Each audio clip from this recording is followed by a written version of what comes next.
What's up guys, and welcome to my second tier list video. Now for the first video I got complaints that I talked too much about characters and the video was too long. So in this video I'm going to be keeping things more direct and it's not going to drag on as the first video did. Now with that said, the top left you can see right there in a green box I have all characters in alphabetical order. So keep that in mind. Whatever character you see placed first or last in the group does not necessarily mean I'm saying that the character is number one and the character last is the worst in the group. It's just in alphabetical order. I have characters tiered. So let's say we have in a group 1 through 6 characters. The characters placed in that group could be anywhere from 1 or number 6. That would be how it would work depending on matchups and so on. Normally, the way I like to do tier list is I like to rate characters based on how many bad matchups they have and then order them from at the very top with the least amount of counter picks and bad matchups all the way to the bottom. And characters at the bottom would have more counter picks and more matchups in which characters give them a harder time. So with that said, I'm going to be doing this tier list on feel with how I feel with the cast right now, which is what many people are doing until we gather more information on the cast. So starting things off, we're going to have the S tier. And in the S tier, I have Cassie Cage, Geras, Jackie Briggs, Cabal, Sonya Blade, and Scorpion. These characters are at the top. They're very strong. While yes, they do all have their hard matchups, these characters are normally going to have a better time against the whole cast. Now below the S tier, not too far, we have the S minus tier, which is literally a step under them. We have Baraka, Cetrion, Aaron Black, Jax, Liu Kang, Sub-Zero. Similar to the S tier, these characters are on the better side of the cast, meaning these characters play Mortal Kombat 11 better, they have less bad matchups than the overall cast, and they're just very good at the game.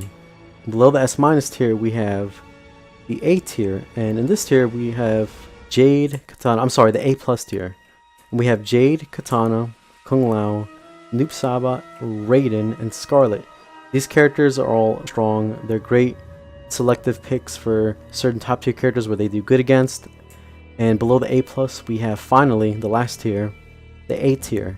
And in here we have Devora, Frost, Johnny Cage, Kano, Collector, Kotal Kahn, and Shao Kahn. Now every game is going to have a top tier and a bottom tier. These characters in my opinion just fall on the short end of the list. Doesn't necessarily mean they're bad, because a good player that puts in work can make the low tiers shine. It's just going to have to work a little bit harder. And if you noticed, I have S, S minus, A plus, and A. I don't think this game has a B, C, or D tier. I think this is the most balanced NRS game that we've been given, and it says so much because this game is still on the day one balance patch. This game has not officially received an update on its balance since we've gotten it day one. So this is remarkable that we have a game that is already extremely balanced and it hasn't even received any balance updates. This is why I have S, S minus, A plus, A. The characters are not too far apart from each other. You can see that the characters in S and S minus will probably get nerfed at some point. Maybe like certain things about them will get slightly touched up or toned down. The characters in A plus and A, these characters tend to have, less viable crushing blows, more hitbox issues than the top characters, and they may or may not receive a couple buffs. But for the most part, this is how I feel right now with the game. I think the balance is underrated, and if you put in the work, you can make your character shine, because the great thing about this game is there's a lot of universal mechanics that complement the player behind the character, such as the meter system, the wake up system, the way characters can respond to the poking, and so on.